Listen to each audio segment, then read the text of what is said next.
Hi, நான் உங்க நவீன் விக்னேஸ்வர். லைஃப்ல நமக்கு ஒரு சில விஷயங்கள் எல்லாம் ரொம்பவே பழகி போயிருக்கோங்கல்ல.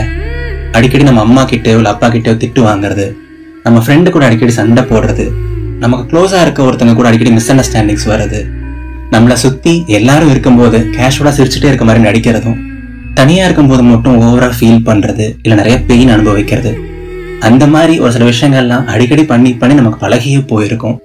ஸோ இந்த பெயின் அனுபவிக்கிறது, டிசப்பாயின்மெண்ட்ஸ் அனுபவிக்கிறது, அலறது, இதெல்லாமே அப்பப்போ நமக்கு பார்ட் ஆஃப் லைஃப் மாதிரியே ஆயிடுதுங்கல்ல. ஸோ இந்த மாதிரி பெயின் அனுபவிச்சுட்டு இருக்கும் போதோ இல்லை லைஃப்ல ஒரு டஃப்பான ஒரு ஃபேஸ் கோ த்ரூ பண்ணிட்டு இருக்கும் போது நம்ம எல்லாருக்குமே ஒரு தாட் வந்துட்டே இருக்கும். இப்பதான்டா அதெல்லாம் முடியும், இப்பதான் இந்த பெயின்லாம் தீரும், இப்பதான் இந்த கஷ்டம்லாம் முடியும், என்னைக்காவது ஒரு நாளாவது நான் சிரிச்சிட மாட்டேனா, என்னைக்காவது ஒரு நாளாவது இதெல்லாம் மாறிடாதா அப்படின்னு சொல்லிட்டு நம்ம யோசிப்போம். கரெக்டுங்களா? ஸோ நம்ம இன்னைக்கு அந்த டாபிக் தான் பேச போறோம். பெயின் பெர்மனண்டா இல்லையா, இல்லை நம்மளோட ஹாப்பினஸ்லாம் நமக்கு திரும்பி வருமா இல்லையா? வாங்க டாபிக் உள்ள போலாம். ஸோ நான் ஆரம்பிக்கும் போதே ரொம்ப ரொம்ப அழகான ஒரு வரியோட ஆரம்பிக்கணும்னு ஆசைப்படுறேன். அதுதான் pain is temporary, life is permanent. ஆமாங்க, நம்ம லைஃப்ல நிறைய பெயின் கோ த்ரூ பண்ணலாம், நிறைய கஷ்டங்கள் கோ த்ரூ பண்ணலாம், ஒரு சில மிக்சட் தாட்ஸ் அண்ட் எமோஷன்ஸ் எல்லாமே கோ த்ரூ பண்ணலாம். பட் அதெல்லாமே ரொம்ப ரொம்ப டெம்பரரி தான்.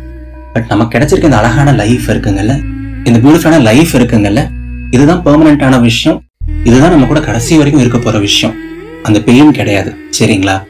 அஃப்கோர்ஸ் நமக்கு லைஃப்ல நிறைய டிஃப்ரெண்டான ஃபேஸஸ் இருக்கும். ஸ்கூல் லைஃப் இருக்கும், காலேஜ் லைஃப் இருக்கும், ஆஃபீஸ் லைஃப் இருக்கும், மேரேஜ் லைஃப் இருக்கும். அதுக்கப்புறம் நம்ம ஒரு பேரண்டா லைஃப் லீட் பண்ணுவோம். ஸோ இந்த ஒவ்வொரு ஃபேஸ்லையுமே நமக்கு நிறைய சேலஞ்சஸ் இருக்கும். ஒரு சில பெயின் கோ த்ரூ பண்ணுவோம். ஸ்கூல் லைஃப்ல ஒரு டிஃப்ரெண்ட் கைண்ட் ஆஃப் ஸ்ட்ரெஸ் இருக்கும், காலேஜ் லைஃப்ல ஒரு different kind of stress and pressure இருக்கும். அதே மாதிரி ஆஃபீஸ்ன்னு வந்துட்டாலோ இல்லை ரிலேஷன்ஷிப்ஸ்ன்னு வந்துட்டாலோ அதுலேயே டிஃப்ரெண்டான ஒரு சேலஞ்சஸ் இருக்க தான் போகுது. அதுலேயே பெயினோ அப்பப்போ நம்ம கஷ்டப்படுறது, எப்போவாது அலறதெல்லாம் இருக்க தான் போகுது. That is inevitable. கரெக்டுங்களா? அது யாருனாலையும் தவிர்க்க முடியாது. பட் நான் ஒரு விஷயம் என்ன சொல்ல விரும்புகிறேன், நம்ம என்னதான் பெயின் அனுபவிச்சாலும் எவ்வளோதான் கஷ்டப்பட்டாலும் கண்டிப்பாக அந்த ஃபேஸ் முடிய தான் போகுது. ஸ்கூல் லைஃப்ல இருக்க பெயின் ஒரு என்னதான் ஒரு சில மாசங்கள் அந்த மாதிரி இருந்தால் கூட நம்ம அந்த ஸ்கூலை முடிச்சு காலேஜ் போக தான் போகிறோம், லைஃப் மாறதான் போகுது. காலேஜ் லைஃப்ல இருக்க பெயின் என்னதான் கொஞ்சம் பெருசாக தெரிஞ்சாலும் கண்டிப்பாக அந்த ஃபேஸும் முடிய தான் போகுது. நம்ம காலேஜை விட்டு வேலைக்கு போக போகிறோம், அந்த ஃபேஸ் ஆஃப் லைஃபும் மாறதான் போகுது. ஸோ நமக்கு என்னதான் பெயின் இருந்தாலும், என்னதான் 1008 விஷயங்கள் அதை சரௌண்ட் பண்ணி இருந்தாலும் லைஃப் மூவ் ஆன் ஆகிட்டே தாங்க இருக்கும். லைஃப்ல நம்ம மீட் பண்ற பீப்புள் டிஃப்ரெண்டா இருப்பாங்க, நமக்கு கிடைக்கிற அனுபவங்கள் டிஃப்ரெண்டா இருக்கும். இப்போ திடீர்னு யோசிச்சு பார்க்கும்போது இதெல்லாம் எப்படி மாறும், இதெல்லாம் ஒரு நாள் கூட மாறாது, எனக்கு தெரியும் என் லைஃப் பத்தி, எனக்கு தெரியும் என் விதியை பத்தின்னு சொல்லிட்டு நமக்கு தோணலாம். பட் இந்த லாங் ரன் யோசிச்சு பாருங்களேன், ஒரு 2 வருஷம் கழிச்சோ இல்லை 3 வருஷம் கழிச்சோ கண்டிப்பா நீங்க லைஃப்ல இதே இடத்துல இருக்க போறது கிடையாது. நவீன் இதே நவீனா இருக்க போறது கிடையாது, சூர்யா இதே சூர்யாவா இருக்க போறது கிடையாது, கண்மணி இதே கண்மணியா இருக்க போறது கிடையாது. கண்டிப்பா வேற வேற பர்சனா தான் இருக்க போறாங்க, வேற வேற இடத்துல இருப்பாங்க. கொஞ்சம் எமோஷனலாவும் ஸ்ட்ராங் ஆவாங்க, மென்டலாவும் ஸ்ட்ராங் ஆவாங்க, பிசிக்கலாவும் ஸ்ட்ராங் ஆவாங்க. So life will happen and life will change everything. ஓகேங்களா? ஸோ ஒரு பெயின் கோ த்ரூ பண்ணிட்டு இருக்கும் போதோ இல்லை ஒரு டஃப் டைம் கோ த்ரூ பண்ணிட்டு இருக்கும் போதோ இந்த மாதிரி தாட்ஸ் வர்றது, இதெல்லாம் முடியாதா, இதெல்லாம் கஷ்டம்லாம் ஒரு நாள் கூட ஓயாதான்னு சொல்லிட்டு யோசிக்கிறது ரொம்ப நார்மல். பட் அப்படி மாதிரி தாட்ஸ் வரும்போது அது ரொம்ப பெருசு பண்ணாதீங்க. And just know that deep within உங்களுக்கு நீங்களே சொல்லிக்கோங்க, எவ்வளோ பெரிய பெயினாக இருந்தாலும் சரி, எவ்வளோ பெரிய கஷ்டமாக இருந்தாலும் சரி, மழையே வந்தால் கூட சரி, கண்டிப்பாக அந்த கஷ்டமும் ஒரு நாள் மாறும், இந்த கஷ்டமும் ஒரு நாள் தீரும், எல்லாமே ஒரு நாள் முடியத்தான் போகுது, கண்டிப்பாக இதுவும் ஒரு நாள் முடியும், எனக்கு நம்பிக்கை இருக்குது அப்படின்னு உங்களுக்கு நீங்களே சொல்லிடுங்க. அண்ட் இந்த லைனை என்னைக்குமே மறந்துடாதீங்க. Pain is temporary, life is permanent. Our beautiful life is permanent. நமக்கு லைஃப்பை திரும்பி பார்க்கும்போது அப்பப்போ கொஞ்சம் பாஸ்ட்ல இருந்த மிஸ்டேக்ஸோ பாஸ்ட்ல நடந்த அன்பிளசன்டான திங்ஸ் எல்லாம் மைண்ட்ல வந்துட்டு போகலாம். பட் அப்பப்போ நடுவில் என்னதான் நம்ம நிறைய பெயின் கோ த்ரூ பண்ணாலும் நடுவில் நிறைய ஹாப்பி மூமெண்ட்ஸ் கோ த்ரூ பண்ணுறோம், நிறைய ஹாப்பியான டேஸ் நம்ம கோ த்ரூ பண்ணுறோம், நம்ம நிறைய அழகான மூமெண்ட்ஸையும் தாண்டி வரோம்.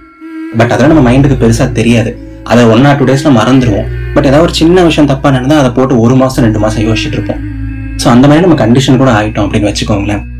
ஸோ ரொம்ப ஓவரா யோசிக்க வேண்டாம், காம்ப்ளிகேட் பண்ண வேண்டாம்.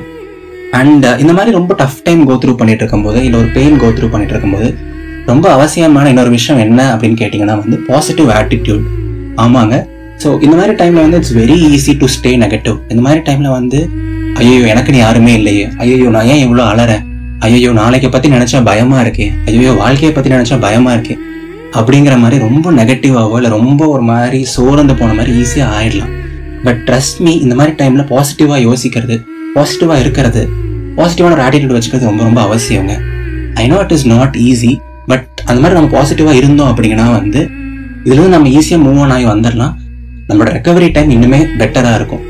இப்போ நான் ரொம்ப கஷ்டப்பட்டுட்டு இருக்கும்போது வந்து நானே ஆல்ரெடி கஷ்டப்பட்டுட்டு இருக்கேன். இன்னும் சோகமா யோசிக்காம ஐநோ இது ஒரு கஷ்டமான ஃபேஸ் தான், ஐநோ சுத்தி நடக்கிற எல்லா விஷயங்களும் ஒரு மாதிரி தப்பா தான் நடந்துட்டு இருக்கு, பட் நான் ஸ்ட்ராங்கா தான் இருக்க போறேன். எனக்கு என் மேல நம்பிக்கை இருக்கு, எனக்கு என்னை பத்தி தெரியும், எனக்கு வந்து யூனிவர்ஸ் மேல நம்பிக்கை இருக்கு, நான் நிறைய எஃபர்ட்ஸ் போட தான் போறேன், நான் ரொம்ப ஸ்ட்ராங்கா தான் இருக்க போறேன், கண்டிப்பா இதுல இருந்து நான் சீக்கிரம் வெளியே வந்துருவேன் அப்படிங்கிற மாதிரி பாசிட்டிவா நமக்கு நாமளே அடிக்கடி சொல்லிட்டே இருப்போமே.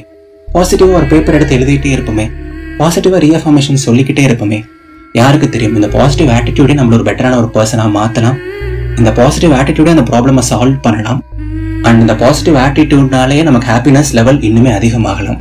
சரிங்களா? ஸோ லைஃப்ல என்ன சிச்சுவேஷன் வந்தாலும் சரி, பாசிட்டிவா இருக்கிறது, ஸ்ட்ராங்கா இருக்கிறது அண்ட் நம்மளை நம்ம பிலீவ் பண்றது ரொம்ப ரொம்ப அவசியம். சரிங்களா? ஸோ எஸ், எல்லாரும் எப்பவும் ஹாப்பியா இருங்க, சிரிச்சுட்டே இருங்க, எதை நினைச்சும் போட்டு ஓவரா யோசிக்காதீங்க, எதையும் போட்டு ஓவரா காம்ப்ளிகேட் பண்ணாதீங்க. Of course you are going through tough time. Of course கொஞ்சம் கஷ்டங்கள் நீங்க கோ த்ரூ பண்ணிட்டு தான் இருக்கீங்க. பட் நீங்க ஆல்ரெடி நிறைய கஷ்டங்கள் ஆல்ரெடி பாஸ்ட்ல பார்த்தவங்க தான். இதெல்லாம் உங்களுக்கு ஒன்றும் புதுசு கிடையாது. அது எல்லாத்தையுமே சக்சஸ்ஃபுல்லா தாண்டின பர்சன் தான் நீங்க. ஸோ அதெல்லாத்தையும் தாண்ட முடிஞ்சவங்கனால இதை தாண்ட முடியாதா என்ன? யோசிச்சு பாருங்களேன். ஸோ கண்டிப்பா உங்களால முடியும். எப்பவுமே ஹாப்பியா இருங்க, பாசிட்டிவா இருங்க, தைரியமா இருங்க. என்ன கஷ்டமா இருந்தாலும் try to open up and speak, try to share with your friends. ஒரு ஸ்மைலோட இருங்க, ஒரு பாசிட்டிவ் ஆட்டிடியூடோட இருங்க. கண்டிப்பா எல்லாமே சீக்கிரம் சரியாயிடுங்க. ஓகேவா? அண்ட் எப்பவுமே முழு மனசா நம்புங்க, வாழ்க்கை ரொம்ப ரொம்ப அழகானது. இது நவீன் விக்னேஸ்வரன், இதயத்தின் குரல். நன்றிகள் 1000. அடுத்த ஞாயிற்றுக்கிழமை சந்திப்போம். டாடா, பபாய்.